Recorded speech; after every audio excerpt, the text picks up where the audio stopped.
इस वीडियो में हम बात करें कॉन्टैक्टर्स के बारे में। कॉन्टैक्टर्स के सिंबल, कॉन्टैक्टर्स की रेटिंग, कॉन्टैक्टर्स यूज़ क्यों करते हैं, इन सारे क्वेश्चंस के मैं आंसर दूंगा।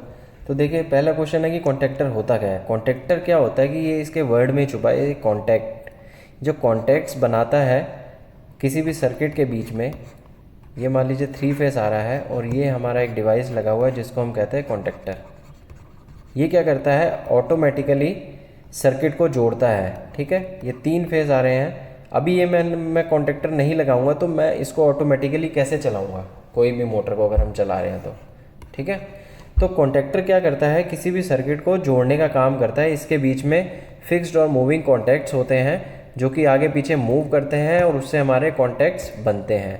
देखिए, ऐसे काम करता है कॉन्टैक्टर। सबसे इम्पॉर्टेंट होती है इसमें कॉइल।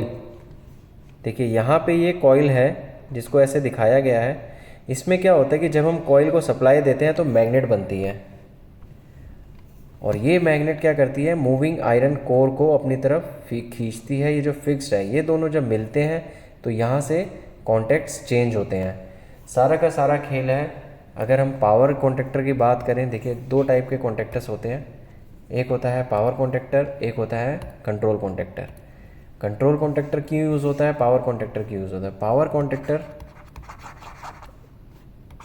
अगर हम 3 फेस या सिंगल फेस की बात करें तो पावर को ऑन करने के लिए यूज़ होता है। यहाँ जैसे ये वाला केस समझाया मैंने, आर वाई बी को अगर हम कनेक्ट कर देंगे तो वो पावर कॉन्टैक्टर यूज़ कर रहे हैं हम।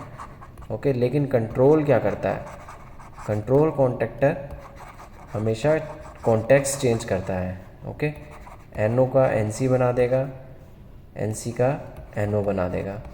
अब देखिए, इसकी वर्किंग जो होती है वो इस तरीके से होती है। अगर यहाँ पे कोई भी कॉइल को सप्लाई देने के बाद में ये कॉन्टैक्टर लगा तो उसके बाद क्या करेंगे, जो भी हमारे कॉन्टैक्ट्स होंगे वो चेंज हो जाएंगे। जैसे कि यहाँ पे देखिए,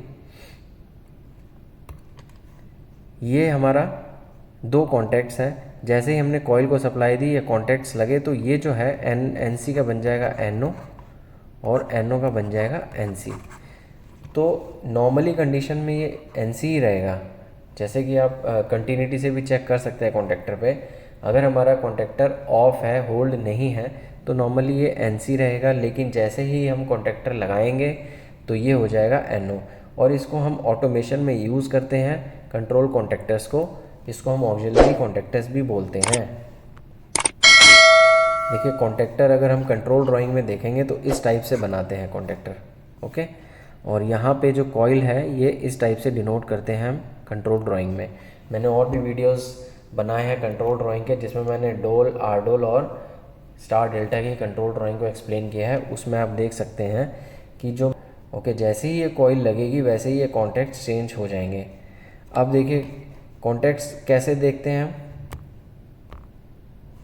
देखिए, ऐसा है कि जो कॉन्टैक्टर है हमारा, ये है कंट्रोल कॉन्टैक्टर, ऑक्सिलरी कॉन्टैक्टर। यहाँ पे देखिए एनओ है, ये एनसी है, ये एनसी है, ये एनओ है, और ये A1 A2 ये हमारी कॉइल है। यहाँ पे कॉइल की वायर जुड़ेगी। ठीक है, और यहाँ पे हम जो भी हम कॉन्टैक्ट्स चेंज करना चाहते हैं वो जुड़ेंगे। जैसे कि मान लीजिए एक वायर यहाँ पे आई, यहाँ से निकल के हमारी सिस्टम में कहीं भी लग गई जहाँ पे हमने यूज़ करना है इसको। वैसे ही एन सी आई, यहाँ पे भी एन सी आई, यहाँ पे एन ओ है। तो इसमें क्या है, 2 एन ओ है और 2 एन सी हैं। नॉर्मली कंडीशन में जब हमारा कॉन्टैक्टर होल्ड नहीं है, ओके, नो होल्ड कंडीशन में ये सारे कॉन्टैक्ट्स ऐसे ही रहेंगे। कंटिन्यूटी लेंगे तो यहाँ और यहाँ पे कंटिन्यूटी नहीं आएगी, यहाँ पे और यहाँ पे कंटिन्यूटी आएगी, यहाँ पे और यहाँ पे भी आएगी, और यहाँ पे नहीं आएगी। ओके, तो इसका मतलब है कि ये जो हमारे कॉन्टैक्ट्स हैं नॉर्मली ओपन है और ये नॉर्मली क्लोज है। ठीक है, लेकिन जैसे ही कॉइल को हमने सप्लाई दी और कॉन्टैक्टर होल्ड हुआ, ये कॉन्टैक्ट्स जो हैं अपोजिट हो जाएंगे। ये एनओ का एनसी हो जाएगा और ये एनसी का एनओ हो जाएगा। बस इतना ही वर्किंग होती है। अब देखिए, कॉन्टैक्टर की रेटिंग की अगर बात करें तो सबसे पहले अगर हम कॉन्टैक्टर यूज़ कर रहे हैं तो उसमें सबसे इम्पॉर्टेंट है कॉइल वोल्टेज, कि हमने इसकी कॉइल को सप्लाई कितनी देनी है। देखिए, यहाँ पे क्या है, कॉइल वोल्टेज 208 से लेकर के 240 तक AC हम कॉइल को सप्लाई दे सकते हैं। अगर हमने इसको ज़्यादा सप्लाई दे दी तो भी ये काम नहीं करेगा और इसकी कॉइल जल सकती है। या फिर हमने इसको डीसी सप्लाई दे दी तो भी यहाँ पे ये कॉन्टेक्टर जल सकता है। तो यहाँ पे क्या होगा, कभी कभी वोल्टेजेस जैसे कॉइल वोल्टेज हमारे डीसी के भी आते हैं, तो हम 24 वोल्ट डीसी हो गया, 24 वोल्ट डीसी के भी कॉन्टेक्टर्स आते हैं, 24 वोल्ट एसी के भी आते हैं। तो ये हमने देख के ही यूज़ करना है कि हमारी इस कॉन्टेक्टर की कॉइल वोल्टेज कितनी है। ठीक है, रेटिंग साफ साफ लिखिए, 3 पोल के कॉन्टेक्टर हैं, 40 एम्पेयर तक इसका मैक्सिमम करंट है और ये कॉइल वोल्टेज 240 है। तो इस कंडीशन में देखिए कितने किलोवाट कितने एचपी तक हम इसको यूज़ कर सकते हैं। ये है वोल्टेजेस। ठीक है, 3 पोल के कॉन्टेक्टर है ये। अब देखिए अलग अलग एक कॉन्टेक्टर्स ऐसे भी आते हैं जिन पे आपने AC1 लिखा हुआ देखा होगा, AC2 लिखा हुआ देखा होगा, AC3 लिखा हुआ देखा होगा, AC4 लिखा हुआ देखा होगा, AC11 भी आते हैं। AC11 हम कंट्रोल में यूज़ करते हैं।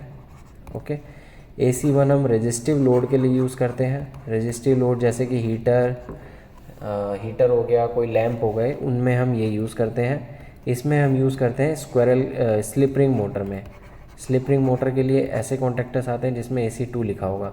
AC3 में हमारा इंडक्शन मोटर के लिए आते हैं और AC4 induction motor squirrel cage के लिए आते हैं। ओके, तो इस टाइप से कहीं भी लिखा होगा तो वहाँ पे इसका सिंबल ये होता है कि हम यहाँ इसको एप्लीकेशन को यूज़ कर सकते हैं AC11 कंट्रोल के लिए।